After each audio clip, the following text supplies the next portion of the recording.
तीन दामाद की सास पार्ट 2।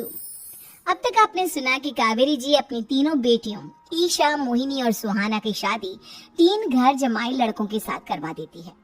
उन्हें लगता है कि ये लड़के शायद घर का कामकाज संभाल लेंगे, लेकिन उनके तीनों घर जमाई बहुत आलसी थे। वो नौकरी भी नहीं करते थे और बाहर का काम भी नहीं। कावेरी जी ने अपनी बेटियों से कहा कि वो प्रेगनेंसी का बहाना बनाकर अपने पतियों को सबक सिखाए। अब सुनिए आगे। मम्मी, आपने जैसा कहा था हमने वैसा ही किया, लेकिन देखिए ना, विवेक का हाल तो वैसा का वैसा ही है। घर में ना सुबह का नाश्ता बनता है और ना खाना। नौकरी पर जाने की बात करूं तो खाने को दौड़ते हैं मुझे।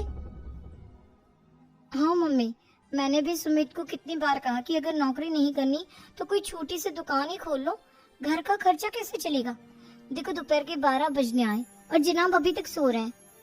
हाँ मम्मी, ईशा और सुहाना ठीक कहती हैं। अविनाश का भी यही हाल है।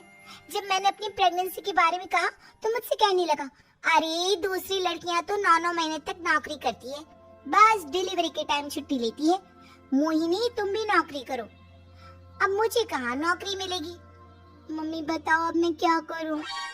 हे भगवान, क्या सोचकर घर जमाई दामाद लाई थी मैं कि मेरी बेटियां मेरे पास रहेंगी और खुश रहेंगी, लेकिन इन आलसी दामादों ने तो हमारी जिंदगी को भी प्रॉब्लम में डाल दिया है। मैं तो कहती हूँ मम्मी, हम लोग वापस अपनी जॉब पर जाना शुरू कर देते हैं। बता देते हैं इन लोगों को कि हमने प्रेगनेंसी का बहाना किया है। नहीं नहीं बेटा, ऐसी गलती भी मत करना।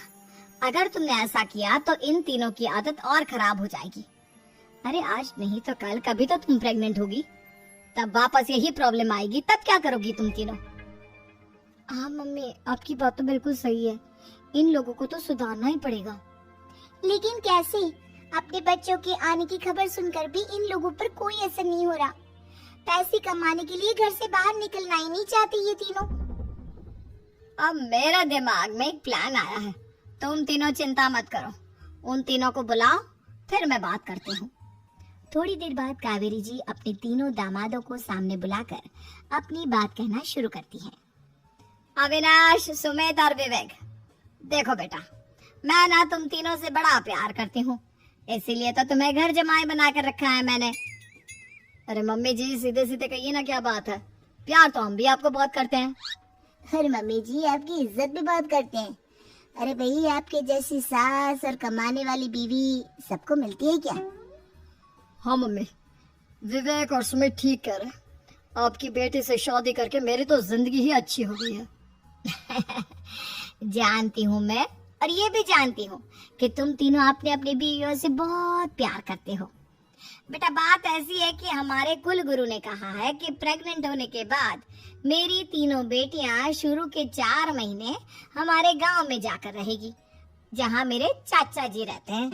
अरे लेकिन क्यों मम्मी, गांव में जाकर रहने की क्या जरूरत है इन तीनों को? वो क्या है ना बेटा, हमारे परिवार को एक श्राप है।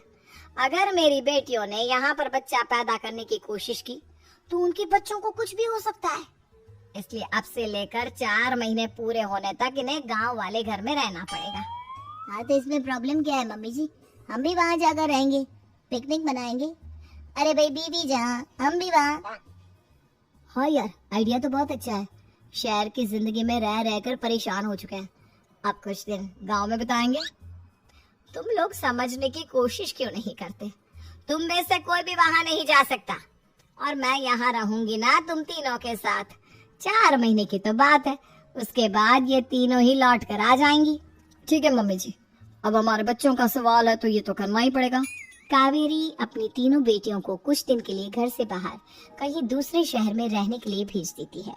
कुछ दिनों के बाद, अरे मम्मी जी, बहुत दिन से पिज्जा नहीं खाए, मंगवाइए ना। क्या बताऊं बेटा, पहले तो बेटियां खर्चा दे देती थी क्योंकि उनकी नौकरी थी, लेकिन अब तो मेरे पास पैसे ही नहीं बचे। थोड़े बहुत पैसे हैं जो बच्चों की डिलीवरी में काम आएंगे। लेकिन मम्मी जी, आपकी बेटियों को वापस आने में तो अभी बहुत वक्त बाकी है। वही सोच सोच कर परेशान हो रही हूँ। सोच रही हूँ कल से दूध भी बंद करवा देती हूँ। अब दूध वाले को देने के लिए पैसे भी तो नहीं है ना। अरे नहीं नहीं मम्मी जी, अगर दूध भी बंद करवा दोगी तो मुझे चाय कहाँ से मिलेगी? और चाय के बिना मैं तो मर ही जाऊंगा। क्या करूं बेटा, इसके अलावा हमारे पास कोई ऑप्शन नहीं है। मेरे पास पैसे ही नहीं बचे।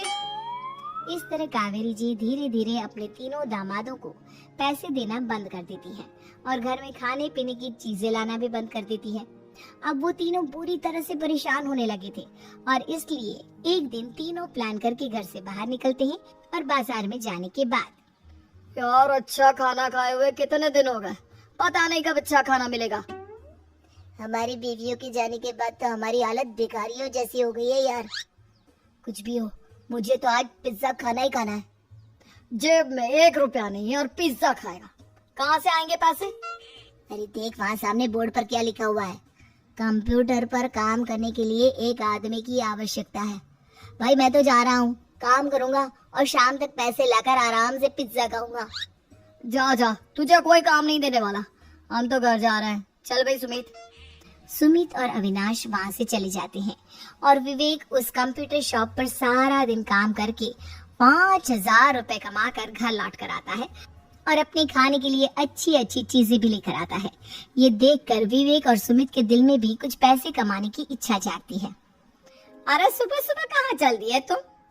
मम्मी जी एक बहुत अच्छी जगह मिली है, कंप्यूटर पर काम करने के 5,000 मिले थे कल मुझे।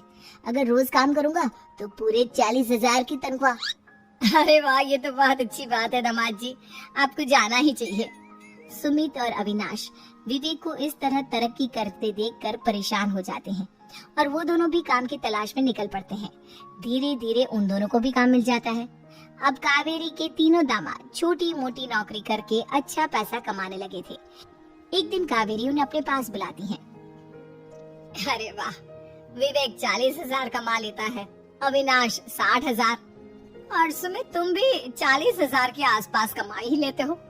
कुल मिलाकर तुम अच्छे खासे पैसे कमा रहे हो बेटा। हाँ मम्मी जी, बहुत मजा आता है जब महीने के एंड में मोटी रकम हाथ में आती है। पूछिए मत मम्मी जी, घर में रहकर रोटी बना बना कर और तो जैसा महसूस होने लगा था मुझे तो। हाँ बेटा, तुम तीनों की बात तो बिल्कुल ठीक है और जानते हो अब तुम तीनों की पत्नियां भी वापस लौट कर आने वाली है। लेकिन मम्मी जी अभी तो उन्हें गए सिर्फ 2 महीने हुए हैं, आपने तो कहा था वो 4 महीने के बाद लौट कर आएंगी। ऐसा कुछ नहीं है बेटा, मैं सिर्फ तुम तीनों को सबक सिखाना चाहती थी कि आदमी घर में बैठकर बीवी की कमाई खाता हुआ अच्छा नहीं लगता। इस दुनिया में हर इंसान को मेहनत करनी चाहिए, काम करना चाहिए, चाहे वो औरत हो या आदमी, ताकि अपने परिवार को संभाल सके। कावेरी की बात सुनकर उन तीनों को अपनी गलती का एहसास होता है और कावेरी उन्हें सच बता देती है कि ईशा, सुहाना और मोहिनी शहर में ही कहीं दूसरी जगह रह रहे थे। शाम के वक्त उन तीनों की पत्नियां लौट कर आ जाती है और कावेरी जी का परिवार एक खुशहाल परिवार की तरह रहने लगता है।